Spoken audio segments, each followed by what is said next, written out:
sapması yoksa, bir organ bozukluğu yok, anatomik bir yoksa, evet, yani normal bir insandan bahsediyor beyefendi. normal bir insandan Şimdi bahsediyoruz. ben de size bir sorulamasından. şey söyleyeceğim bu konuda. Diyeceğim ki mesela bu çocuk ergenliğe gelinceye kadar hiçbir şey yoktu da ya da yaşamının 10-12 yaşlarına gelinceye kadar bir şey yoktu, sağlıklıydı da ne oldu aniden bir anda burnunda, genzinde ve solunum yollarında aniden bir takım sorunlar oluşmaya başladı. Ani oluşmuyor. Çok özür Bir dilerim. dakika, 10-12-15 yaşına ergenliğe gelene Onlarda kadar da var. horlayanlar var mı? Var, bir sürü var. Yani Var, onlar da var. şunu Mesela söylüyorum. omega Yani epiglots 12 var.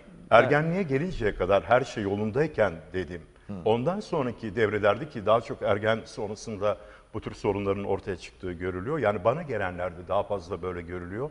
Bir travmaya dahil olmamışsa, yani burundaki bir kemiğin kırılıp deviyasyon sorunu oluşturmadıysa ben şunu iddia edebilirim ki burundaki her türlü tıkanıklığı sadece nefes kullanarak ve ona vereceğim egzersizlerle 20 gün içinde açmasını ve kendine yeni bir yol yapmasını sağlarım. Çünkü aslında nefes oraya bir yatak açıyor. Siz nefes alıp vermediğiniz için buradaki bölge bozuluyor. Peki bunun sinüslerle de ilgisi var mı? Tabii ki. Bakın ben şimdi size 10 dakika bir çalışma yaptırtayım. Burnunuzdaki eğer varsa sinüslerde bir tıkanma ve bir takım sıvı onu dökebilirim dahi olduğunuz yerde. Sinüslerdeki Yani tıkanmayı... bunlar tamam, böyle bir şey olamaz yani. Böyle bir şey mümkün değil. Yani böyle bir şey, bu bilimsel tıbba tamamen kulak, burun, boğaza da tamamen Mustafa aykırı bir şey Kartal, yani. ben bunu Söz konusu değil yani. yapabilirim diyor Yani ve isterseniz ispatı da... hemen size de yaptırtabilirim. Bilim Bana bunun değil. için gözünü kapatıyor. O zaman bir sinüzit tür yani bakın burada çok tedavisini önemli bir yapmışsınız. şey var. Bir batının tıbbıyla doğunun tıbbı diye dünyada iki farklı tanım var. Batının tıbbı şunu yapıyor. İnsan hastalansın, bana gelsin ve ben ona uygulama yapıp iyileştireyim diyor. Ama doğu daha fazla şunu yapıyor. Hayır, hastalanmasın. Ben ona hastalanmadan önce öyle şeyler yaptırayım ki hastalık yaşamasın. Şimdi bu ikisi arasında geçen bir diyalog. Ama ben daha fazla koruyucu hekimliğin, yani insan hastalanmadan önce neler yapılabilir ve sağlıklı insanın kendini korumasıyla ilgili bunları konuşmak Peki istiyorum. bunları reddetmek mümkün mü? preventif tedavi zaten var. Yani sadece burada Amerika'da da yapılıyor. Türkiye'de de bu yapılıyor. Yani aşılamadan tutun da işte Sağlık Bakanlığı'nın başlattığı obeziteyi önlemeyle ilgili ya da diğer sağlık kuruluşlarının yapmış olduğu çalışmalar da var. Fakat tabii mesela burnu açıyorum, sinüsleri açıyorum. Ya böyle bir şey, ben bu işin içinde olan bir insan olarak ve son derece fazla ilgilenen bir insan olarak burnu açmak mümkün değil. Siz sadece fizyolojik olarak burunda tıkanıklığı olmayan ya da burun etleri ortama bağlı, sigara dumanı veya bir başka nedenden büyümüş olan bir kişiye yapacağınız her neyse bilmiyorum, spreyi mi sıkıyorsunuz ya da nefes alıp açtırma mı açabilirsiniz. Ben size o zaman bulunduğum klinikle ilgili bir sürü hasta getireyim, onları açın. Zaten onlara yapıyorum hocam, 5 tane cerrahla O çalışıyorum. zaman lütfen gelin bizimle de çalışın. Memnuniyetle ve seve seve. Yani. Ve kadar yardımcı böyle bir olabilirsem şey- büyük keyif Böyle alırım. bir şey mümkün değil. Ama bak hem bu çalışın işin- diyorsunuz hem de mümkün değil diyorsunuz. Önce bir çalışalım, mümkün olmadığını görelim. Ondan sonra karar verelim. Yani bu iş mümkün değil böyle bir şey. Ben bu dala Ben bilimsel- ikinizin konuşmasına pek müdahil olmak istemiyorum. Çünkü kendimde o yeterli bilgiyi görmüyorum. Ancak anladığım kadarıyla sevgili doktor, muhtemel bir anatomik bozukluk var ise onun sizin metotlarınızla tedavi edilmesinin mümkün olmadığını iddia ediyor. Şimdi Osman Bey, Siz pek çok ise hayatınızı, kendinizi, anatomik yapınızı bilmeden yaşamanızın size ileride kötü olasılıklar getireceğini düşündüğünüz için şimdiden onun tedbirlerini almakla meşgulsünüz. Yakın, evet. Evet. uyku apnesinin egzersiz kısmı ile ilgili tedaviyle, o egzersiz kısmı tedavinin egzersizle ilgili bir takım manipülasyonlarında, tedavi seçeneklerinde belki beyefendi dediği bir şeyler katabilir. Ama tedavi edemez uyku apnesini. Ya da burun tıkanıklığını tedavi edemez. Ben bu işin Zaten 3 senedir, tedavi 5 senedir ederim demiyor. tedavi ederim diyor. Açarım Hayır, diyor. Hayır, Sinüsleri ben boşaltırım başka tedavi diyor. uyku edemiyorum. apnesi Ama değil. birçok doktora bu konuda yardımcı oluyorum ve kendi uygulamalarına bunu koyuyorlar. Ben doktor değilim ve kişiyi Hangi tedavi doktorlar etmekle bunlar? hiç ilgilenmiyorum. İsimlerini biliyor musunuz? Yani benim Yani tanıdığım isim var şu mı an acaba? vermek Sonra size istemem. versin, Belki burada kendi söylemenin açılarından manası problem yok. Bakın, olabilir. Gereği yok. Bir şey söyleyeceğim burada. Ben çünkü sonuçta hekimim ve kulak burun boğaz, özellikle estetik burun cerrahisi ve uyku apnesiyle çok fazla ilgilenen bir hekimim. Seyirciyi yanlış yönlendirmememiz lazım. Hastaları yanlış yönlendirmememiz lazım. Çünkü bir kere bunu beyefendi söylüyor. Ben o zaman çok kısa bir soru sorayım. Madem bu kadar uğraşıyor bu işle. Bir burun deliğinden giren havanın acaba nasıl bir yol çizdiğini bana söyleyebilir mi? Nasıl Tabii bir ki. yol çiziyor? Bana söyleyebilir misiniz? Tamamen türbülü oluyor hava. Bazı et Hayır, sizin parçacıklarına nereye gidiyor? Mesela çarparak burundan girdikten sonra nereye gidiyor bu hava? Nasıl gidiyor? yumuşak damaktan geçerek Hayır, kubbe nereye damak. gidiyor? Hayır, yanlış yani. Böyle şey Anlamadım olmaz. nereye gidiyor. Burundan aldığınız hava Evet. önce nereye gider? Kaç tane filtrasyon noktası vardır? Kaç tane çarpma noktası vardır? Evet. En fazla valve probleminin olduğu yerler neresidir? Bunları bana Bakın söyler misiniz? ben bunu şu yöntemle çözmeye çalışıyorum. Bunları Kişinin söyleyemedikten sonra bu işi kendi yapamazsınız, içindeki bilemezsiniz tıkanıklıkları nefesi basınçlı alarak o yola yeni bir daha geniş bir yol hazırladığından bahsediyorum. Ben size kısa bir örnek verebilir miyim? Ben pardon, ben sözünüzü keseceğim, Efendim, kusura bakmayın, bir şey estağfurullah. sorayım. Şimdi bakın, burun fonksiyonunu inceleyen birisinin burun fizyolojisine hakim olması lazım. Burunda aldığınız havanın nereden girdiğini, nereye çarptığını, hangi filtrasyon noktalarının olduğunu, valve ile ilgili hangi problemlerin olduğunu, nerede ne sıkıntının nasıl gideceğini bilmeniz lazım. Bunu pek çok hekim arkadaşımız bile belki atlayabilir ki sizin bir vatandaş, sade vatandaş olarak bunu öğrenme şansınız çok kolay bir şey değil. Bakın ben de bununla Yani- ilgilenmediğimi söylüyorum. Çünkü Ama bununla yaptığım iş bununla ilgilenemezseniz ilgilenmeyi yapamazsınız, tedavi gerektirmiyor. edemezsiniz yani bu Eğer işi. nefesi basınçlı alabilirseniz, yani bazı kaslarınızı yoğun kullanabilirsiniz. Burundan geçirdiğiniz havayı belirli bir basınç ortamında tutabilirsiniz. Burun etleri bunu kendiliğinden dizayn ediyor. Kendine yeni bir yatak yapıyor. Yeni bir yol Burun yapıyor. etlerinin neden büyüdüğünü biliyor musunuz? Evet. Neden büyülüyor? Bana Birçok zaten- nedene bağlı olarak. Neden burun eti fizyolojik Burun olarak etinin bir insanın bana burun eti gelen neden büyür? insanlardaki en fazla etkeni korku ve endişe nedeniyle burundan nefes almaktan vazgeçmeleriyle oluşuyor. Son derece yanlış. Ya size göre Son yanlış derece. ama benim Bana size, göre- yani ben kulak, yüzlerce burun, binlerce boğaz bu konuda camiasının fayda içerisinde teşkil tekiyim ettiğim yani. insan var. Tabii ki Yani neyse, ben bu konuyu tartışmak istemiyorum çünkü benim branşım ayrı. Peki, o zaman- ona şey yapan, o zaman, inanan varsa beyefendiye O zaman kendi başka bir sorunları. soruyla devam edelim. Gerçi ameliyat ve ameliyat dışı tedaviler.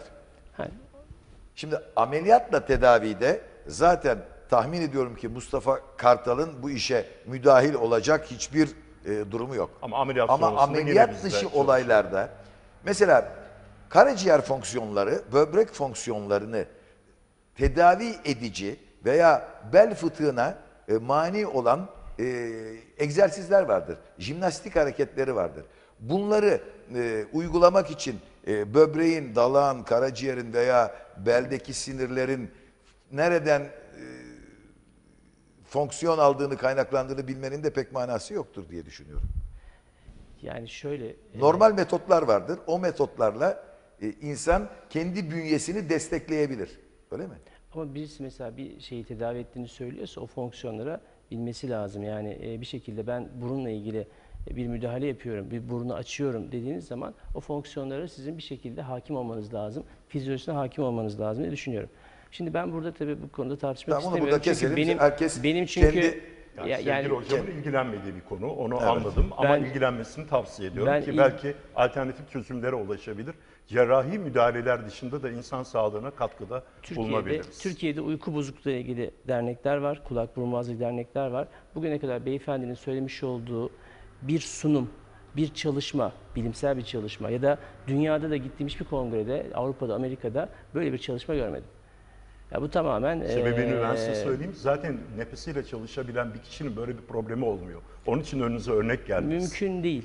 Böyle bir Böyle örneği mümkün bulamazsınız değil. yani. Doğru nefes alıp da size böyle bir problem yaşayan biri Ben size olamaz. hasta portföyümü göstereyim. Hasta portföyümde onları gerçekten buna tedavi Peki edin. bunların Biz ameliyatla elinizi tedavi öperiz. yolları nelerdir veya ameliyattan önce bazı aparatlar tavsiye ediyorsunuz. Onların kullanımıyla belki bu geciktirilebiliyor veya çare olunabiliyor ama olmadığı takdirde ameliyat kaçınılmaz oluyor. Evet. Bu safhaları anlatır mısınız bize? Şöyle, uyku apnesiyle tabii gelen hastayı muayene edip polisomnografi yani uyku testini yaptıktan sonra biz hastaya eğer cerrahi müdahale düşünüyorsak öncelikle faz 1 cerrahisi dediğimiz daha hastayı yormayan, daha en azından basit olabilecek müdahaleler yapıyoruz. Ve etkene yönelik yapıyoruz. Mesela bir çocukta geniz eti olabiliyor, bademcik hipertrofisi oluyor, büyüklüğü oluyor. Onu biz ameliyatla alıyoruz. Burun kemiği ya da burun kıkırdağında eğrilik varsa, burun polipleri varsa bunları tedavi edebiliyoruz. Yumuşak damak sarkık olabiliyor. Kişinin kendisiyle. Yani ben 30 yaşında genç hastada da gördüm. Sarkık yumuşak demek küçük bir problemine onunla ilgili ayrı müdahaleler yapılabiliyoruz. Lazer, radyo frekans kullanabiliyoruz. Ya da burada damağa asıcı bir takım ameliyatlar yapabiliyoruz. Dil köküne fazla dokuzu varsa bununla ilgili rezeksiyon yapıp bunu almaya çalışıyoruz. Yani ameliyat çeşitleri o kadar çok fazla ki bugün dünyada bu işle çok ciddi uğraşan insanlar bile yani spesifik bir tedavi vardır diyemez. Sadece hastaya göre yaklaşım gösterilir. Çeneyi ileri alma ameliyatlarından tutun da daha basit burun kıkırdağını düzeltecek ameliyata kadar hepsinin bu cerrahide yeri vardır. Cerrahi dışı tedavide ise şu söz konusu. Şimdi eğer kişide cerrahiden fayda görmeyeceğine inanıyorsak veya kişi cerrahi istemiyorsa uyku sırasında kollabe olan çöken solunum yolları mukozasına sürekli pozitif basınç veren bir sistem kuruluyor. Bu sistemler SİBAP ya da BİBAP diye değerlendirilen sürekli hava veren sistemler. Maske ile bir makine vardır. Makineden sürekli hava verilir belli aralıklarla. Şimdi bu tabii hastalığı %100 tedavi eder o an için. Ama buna bir insanın alışması çok kolay değil. Çünkü yanında sürekli o makineyi taşımak zorunda. İş seyahatine gider ya da bir başka yere gider. Evet, o benim böyle bir makinelerle- arkadaşım var. Evet. 3-5 senedir aynı şekilde seyahat ediyor. Evet. Yani Fransa'da yaşıyor kendisi zaten. Evet. Buraya geldiğinde bir ikinci veya üçüncü çantası da mutlaka bu aparatın çantası oluyor. Doğru. Kendi uyurken kendi tezgahını kendi Doğru. kuruyor. Doğru. Ağzına tatbik ediyor onu ve sabaha kadar ondan uyuyor. Tabii doğru. Tabii bunlar da hani bir yere kadar hastanın tolere edebileceği bir cihaz grubu. Ama onun dışında mesela oral apareyler var. Yani ağız içerisinde kullanılan bazı çok basit olan, ucuz olan mesela çeneyi ileri alıcı, ağız içerisine takılan apareyler vardır. Ya da yumuşak damağı yukarı kaldıran apareyler vardır. Bunlar da kullanılabilir. Tabii burada hastadan hastaya fark vardır. Yani bir hasta yoktur. Uyku apnesi o kadar geniş bir yelpazedir ki o yelpazenin her noktasındaki tedavi alternatiflerimiz ve seçeneklerimiz apayrıdır. İyi bir uyku apnesi cerrahisinden sonra da eğer kişinin saatlik uyku apnelerinin indeksleri vardır. Bunlar polisomnografi, onu bahsetmedim ama %50 oranında azalıyorsa ve oksijen yoğunluğu kanda %90 üzerinde tutabiliyorsanız, uykuya meyil hemen hemen hiç kalmamışsa başarılı bir operasyon yapmışsınız demektir. Şimdi gene Mustafa Kartal'ın konusuyla ilgili olarak sizi asla ve asla niyetim birbirinize düşürmek, bundan bir Yok, reyting ben- ummak demek değil ama Estağfurullah. herkesin kendi çapında bir iddiası var, bir kanalize olduğu dallar var. Bunları da anlatmakta, topluma iletmekte faydamız var. Siz diyorsunuz ki bu aparatlar asla ve asla tedavi edici değildir, rahatlatıcıdır ama bir derde çözümdür. Öyle zannediyorum ki Mustafa Kartal'ın da söylemek istediği, bu metotlarla insanlar rahat bir hayat sürdürebilirler ama eğer bir uyku apnesi veya horlamadan mütevellit rahatsızlıkları varsa onları tedavi edici demek değildir. Belki gecikmelerine sebep olabilir diye bu konuyu reklamlardan ve şarkımızdan sonra konuşmak üzere birazcık ara verelim. Sonra tekrar devam edelim.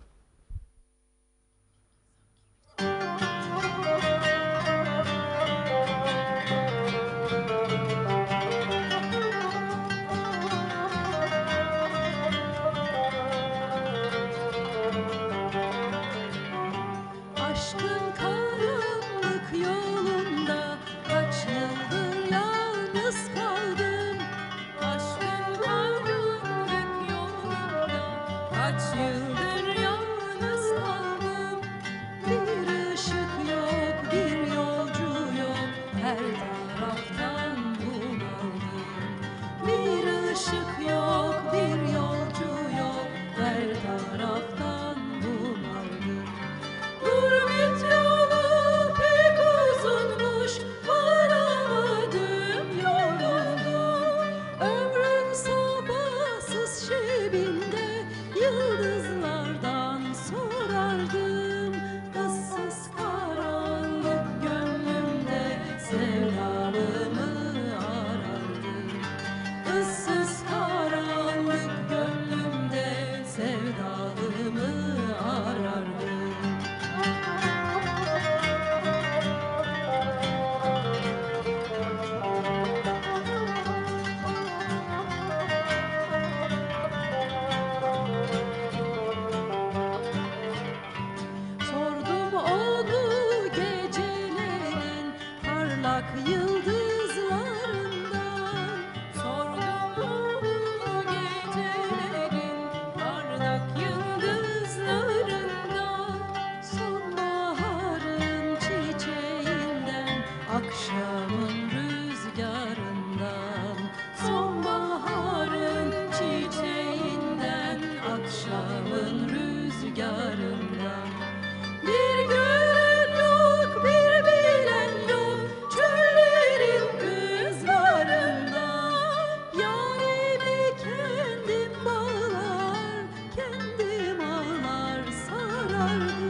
Kaldığımız yerden devam edelim.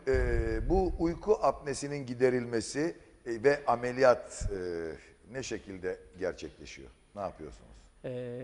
Ve ameliyattan sonra hasta sağlığına kavuşuyor mu? Şimdi Ki bir daha Mustafa Kartal Bey'e gitme ihtiyacı hissetmesin. Yani Mustafa Kartal Bey gitme ihtiyacı hissetmez zaten bir defa da. Uyku apnesi çünkü çok farklı bir şey. Şöyle söyleyeyim, uyku apnesi olan hastalara biz hafif orta ya da ağır şiddetli olmasına göre eğer cerrahi müdahale yapıyorsak biz bu indeksleri, yani uykuda soluğunun ne kadar kesildiğinin, solunum hızının ne kadar azaldığını belirleyen saatlik indeksler ölçümü yaparız. Polisomnografi dediğimiz uyku çalışmasında. Bunların %50 oranında ameliyat sonrası azalması ameliyatın başarılı olduğunu gösterir. Dünyanın her yerinde. %50 bile Evet, başarıyı kanıtlıyor. Tabii ki, çünkü gerçekten bu kişilerde hem kendi fizyolojiyle ilgili hem dokularıyla ilgili hem de iskelet sistemiyle ilgili problemler olabilir ve ağır ameliyatlara rağmen de bir yere kadar düzelebilir. Tamamen geçen hastalar da vardır, çok azalan hastalar da vardır ama her hastada %100 başarı diye bir şey söz konusu değildir. Bunu tabii hastayı değerlendirmek lazım ama bu hasta grubu son derece azdır, onu söyleyeyim.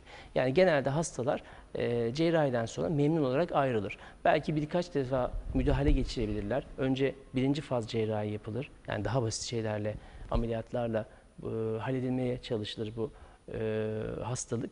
Eğer rahatlamazsa ikinci faz cerrahi, o daha ağır bir cerrahi gruptur. O tip ameliyatlarla hasta ikinci defa ameliyat alınıp bu sefer daha randımanlı bir operasyon yapılır. Şimdi bakınız, genelde hasta psikolojisi doğrudan doğruya kendine tesir etmeyen, kendini eziyet ve acı altında bırakmayan olaylarda hep ertelerler doktora gitmeyi, ameliyat olmayı. Doğru.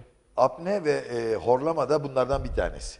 Kendinin farkındalığı olmayan insan bir başkalarının icbarıyla illa git tedavi ol demesiyle size geliyor.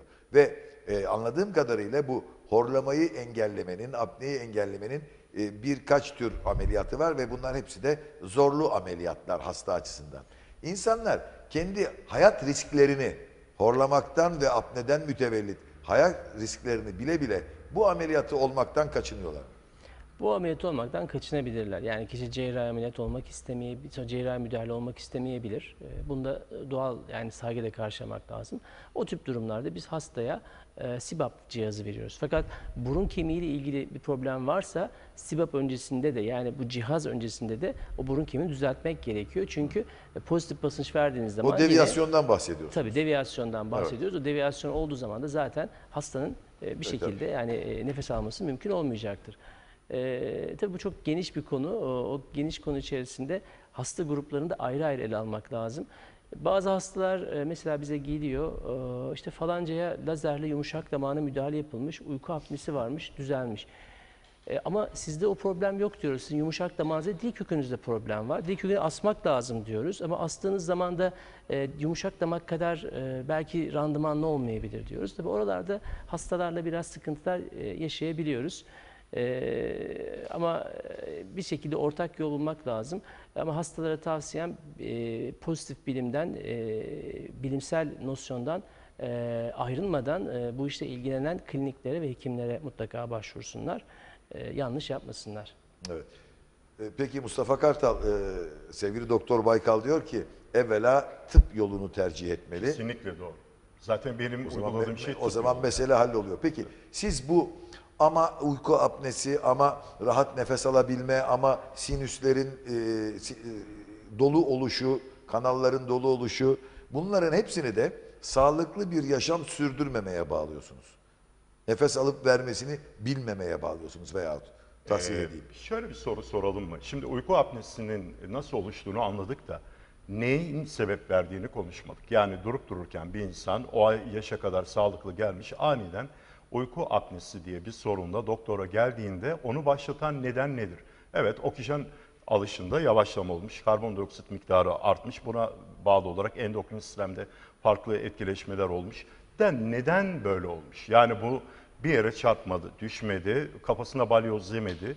Ama bu kişi 3 sene önce ya da 2 sene önce önemli bir üzüntü yaşadı. Ya da duygusal bir blokajı var ya da sevgilisinden ayrıldı. Ve iç dünyasında bilinçaltı düzeyinde korku ve endişe yaşıyor. Ve bu yaşadığı endişe aslında uykuya geçtiğinde, REM uykusuna geçtiğinde bile bilinçaltı onu yönetiyor. Ve korku ve endişe ve sıkıntı hala devam ediyor. Ve tüm kasları buna cevap veriyor. Ve bu şekilde böyle olduğu için de nefes miktarı, oksijen miktarı yeterli düzeyde doyuma ulaşmıyor. Ve sorun büyük ihtimalle, yani büyük yüzdelerle buradan ortaya çıkıyor.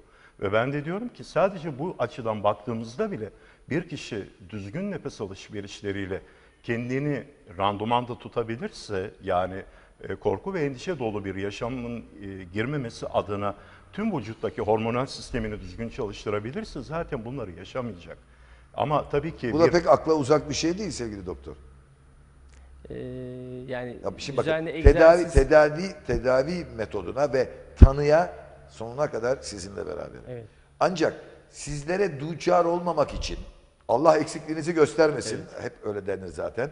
Allah da mecbur bırakmasın. Ama insan kendi sağlığını ayakta tutabilmek için, ona destek olabilmek için de bir şeyler yapması gerekmiyor mu? Tabii yapılan şeyin ne olduğuna bağlı. Ben yapılan şey Neymiş hakkında peki bilgim yaptığımız olmadığı şey? için bir yorum Sizin yapamıyorum. nefes yollarınızda bir kulak, burun, boğaz mütehassısı ve konusunda gerçekten uzman, ön saflarda gelen bir isme sahip olan sevgili Baykal'la sizin